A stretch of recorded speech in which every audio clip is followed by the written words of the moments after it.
Hello, welcome to The Wild Review. I'm The Wild Reviewer, and today I'm going to review a thing. A Fairly Odd Summer is the third live-action movie based off of the Fairly Odd Parents.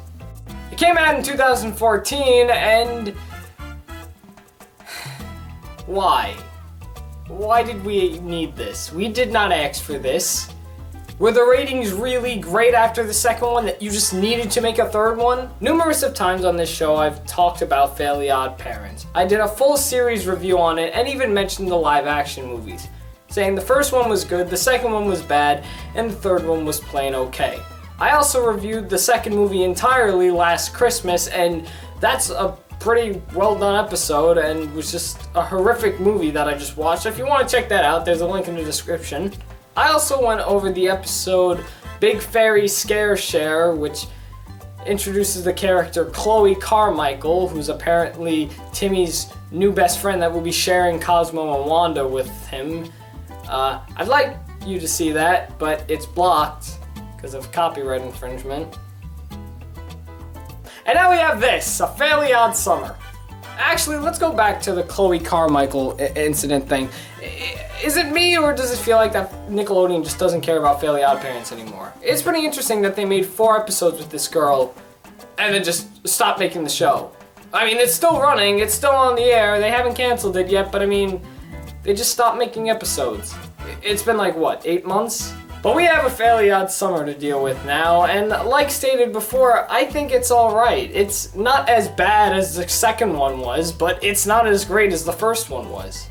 In fact, a lot of people have argued with me that none of these Fairly Odd Parent movies are good because it's nothing like the original. And that is a common thing to say about live-action films that once were cartoons. A lot of cartoons that have live-action movies attached to their series can aggravate fans of the show, especially if it's a very successful show. The movies don't do very well.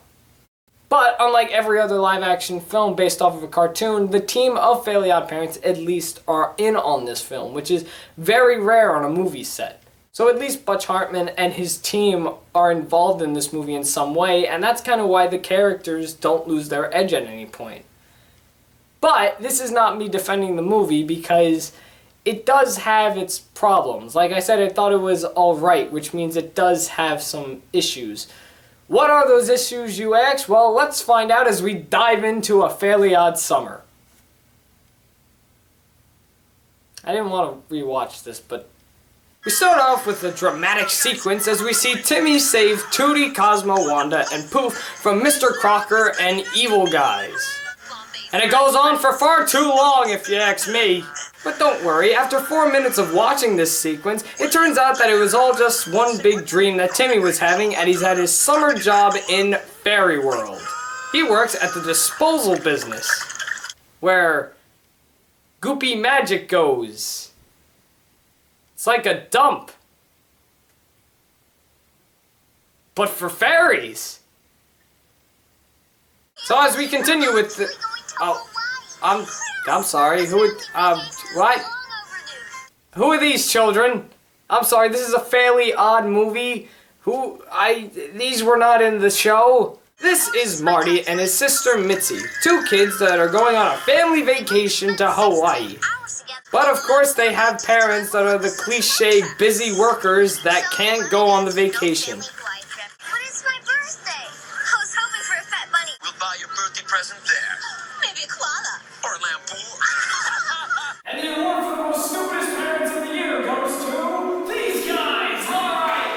Here's your award! Yeah, there you go!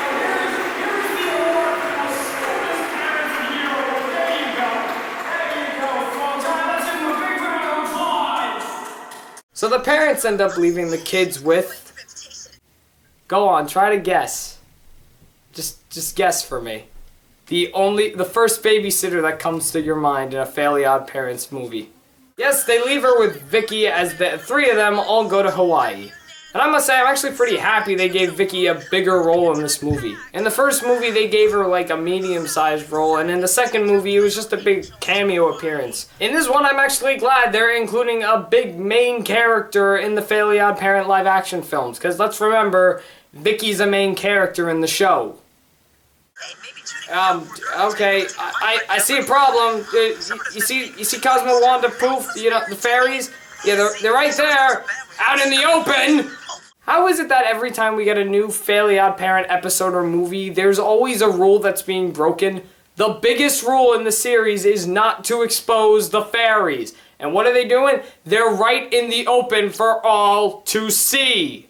Timmy's just begging to have them go away, aren't they? Oh, I'm sorry, they can't go away. They're legally attached to him now.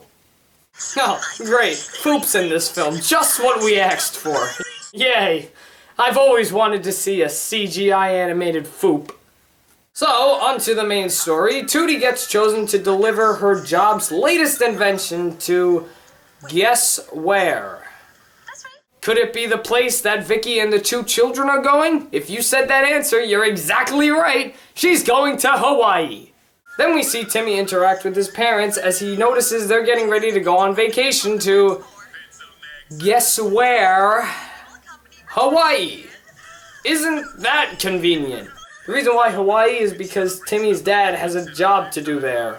Something with his pencil business. Cheer up, Teeny.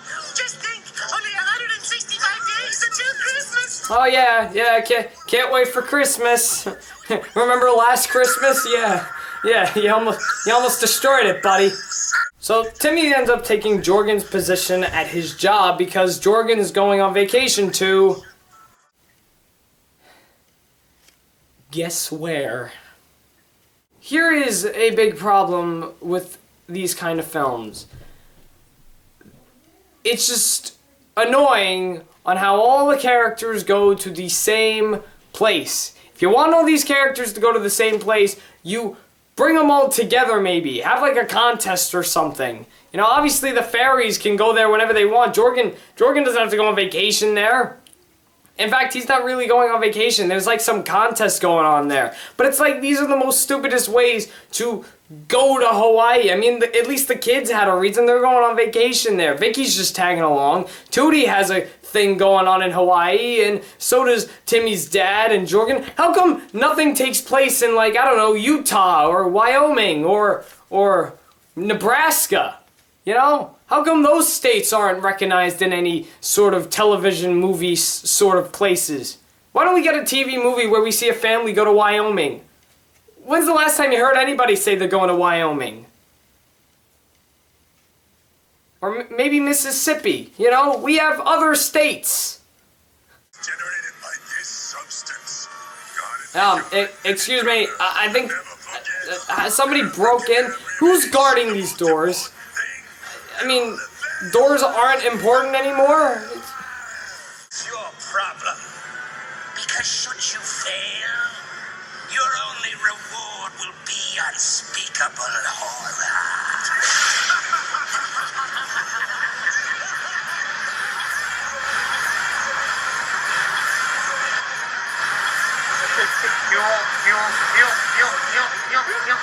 So Timmy finds out that his dad accidentally left the check he was supposed to cash back at home, and he also finds out that Tootie left her product behind. So, guess where Timmy's going to give all this stuff back? We can't leave the abracadabrium. If I can't stay here and guard it, I'll just take it with me. If you remove the abracadabrium, the big wand will have no power and you'll destroy Fairy World. Well then, what do I do?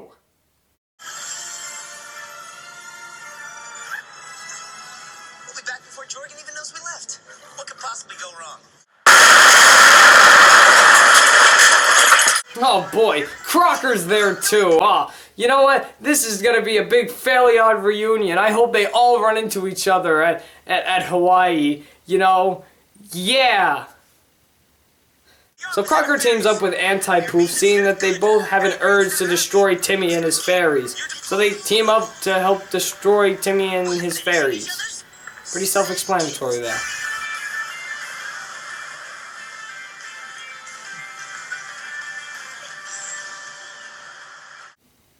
I'm sorry, did this girl seriously jet ski all the way to Hawaii? I don't know where Dimsdale is located, but I mean, that's a far ride. Yes, I crossed the entire Pacific Ocean as fast as I could. Look at that, she did jet ski all the way from Dimsdale to Hawaii.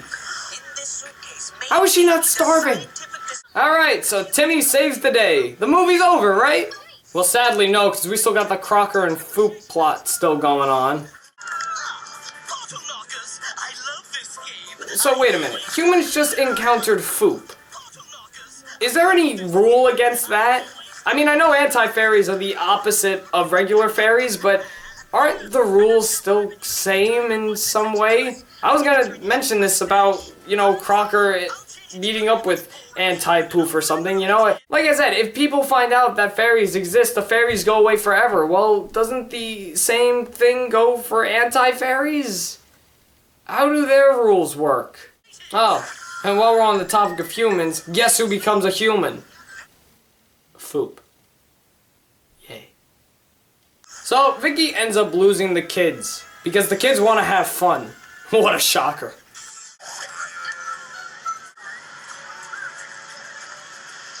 We are so sorry. Alright, no, that's impossible. That frisbee came from the side, and those kids are in the front of them. There is no way a frisbee can come from the side when it's thrown from the front. That's just not possible. If it was a boomerang, I'd understand, but we're not in Australia. We are in Hawaii. Now, here's one of the biggest mysteries of this movie that I seem to get very confused of, and I'm pretty sure if you've seen this movie too, you would also get confused. So it's established in the show that Tootie and Vicky are sisters. They've established that multiple times. Maybe not the first time they were shown together, but somewhere throughout the series it did show that Vicky was Tootie's sister. Well, in this movie, they don't even act like they're sisters. They act like they don't even know each other. I mean, I expected something like, you know, little twerp or something, because she called her a twerp, you know?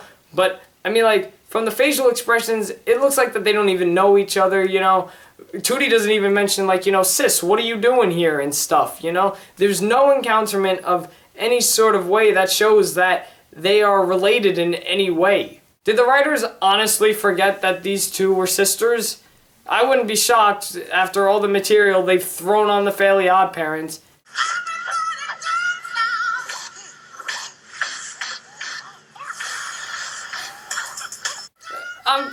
What happened to the Odd Parents?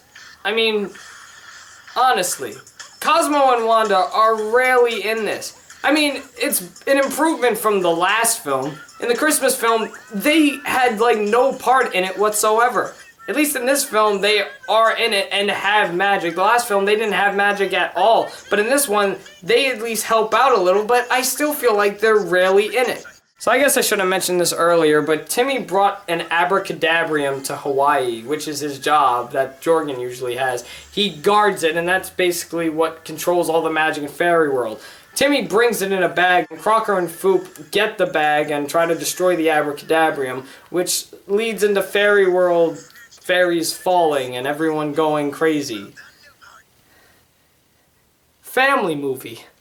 So I guess not even Jorgen cares about the rules, because Cosmo, Wanda, and Poof are right there, and so is he, and they are all exposed to humans. There are even pictures of them taken. They are right there! Does nobody care about the rules anymore? I do! We all do! You make rules for a reason, and we expect you to follow them! So we finally get a big scene with Cosmo, Wanda, and Poof as they try to figure out how to help out in the plot.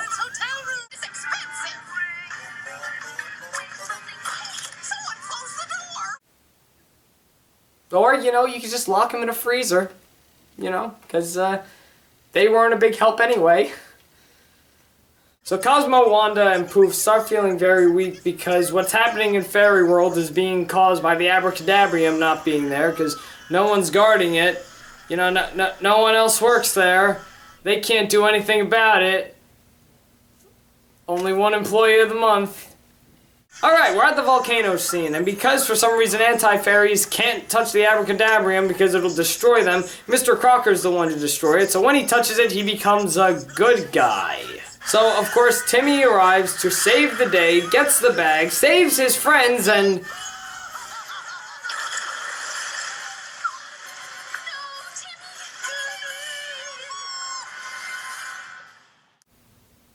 dies in the lava.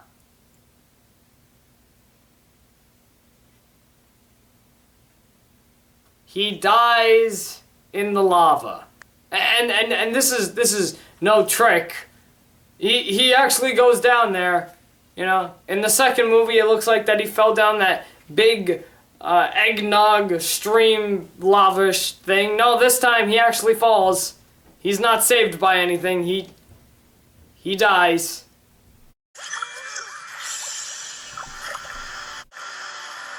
What is it? The hell is that?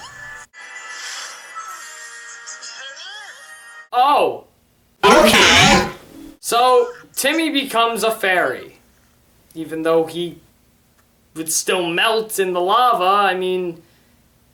The reason why Timmy became a fairy was because the abracadabrium saved him. It, like, went in his system. Okay. I have a few questions about this. Number one, why is he voiced by Tara Strong? That actually goes along with my second question. Why does he look like he's 10 years old? How come we couldn't get an animated CGI Drake Bell fairy? You know, why does he have to be such a little thing, and why isn't it voiced by Drake Bell? Drake Bell's last words in these films are literally a scream. Here's another question. What will his parents think about this? How will he explain this to his mom and dad? I fell in a lava pit with this magic abracadabrium thing and it went inside my body and now I'm a fairy. How will that explain anything? So because Timmy is now a fairy, he now loses Cosmo, Wanda, and Poof. So Cosmo, Wanda, and Poof are now reassigned to the kids, who state at the end of the movie would love to have Vicky babysit more than once. And Timmy is now officially with Tootie. And they're dating. Hooray. So, how does this end? Well, Crocker and everyone is dancing and they live happily ever after. Oh, yeah, and Vicky's turned into a rabbit. A rabbit. Yeah. So that was a Fairly Odd Summer. I'm not doing any more of these live-action Fairly Odd Parent movies ever. I know I didn't speak about the first one, but it's not happening, alright? I thought it was fine. As for this, it's what you would expect. It's the same writing as the previous two. In fact, it's the same writing in the show, even. It's exactly what you would expect from a Fairly Odd movie working around the summer theme. Some things piss me off, like all the characters coincidentally going to Hawaii for totally different reasons. I don't understand why they can't go to different places. The ending is pretty creative, and I think it's a good way to end the series altogether, but of course, they didn't do that. It's what you would expect in a Fairly Odd movie. It's stupid funny, you know? The movie does have problems, but at the same time, it gave me a laugh or two here. And like always, the guy that plays Mr. Crocker is probably one of the best characters just because he's got that edge, though he was kind of losing it at the end of the movie. Timmy's dad is also, again, another great actor, mostly because it's the same actor who does the voice of Timmy's dad. So that's what makes these movies unique, but I don't think they were very needed. I mean, like I said in my original Fairly Odd Parents review, if we did from the Oh Yeah cartoons to probably season 8 and then did these movies, not counting anything with Sparky or Chloe in it, it would be a perfect timeline, but some people disagree. So that's what I think about a Fairly Odd Summer. Now, what do you think about a Fairly Odd Summer? Have you ever seen the movie? Did you not watch the movie? Did you like it? Did you not like it? What do you think is the funniest part in this movie or the most stupidest part? Do you agree, disagree with anything I said in this video? Tell me in the comments and also leave me your suggestions for whatever movie, TV show, random thing you want me to talk about next. Thanks for watching The Wild Review on The Wild Reviewer, and you just saw me review a thing. I'm not doing a Fairly Odd movie all grown up. I'm not. Not gonna happen, so don't even request that.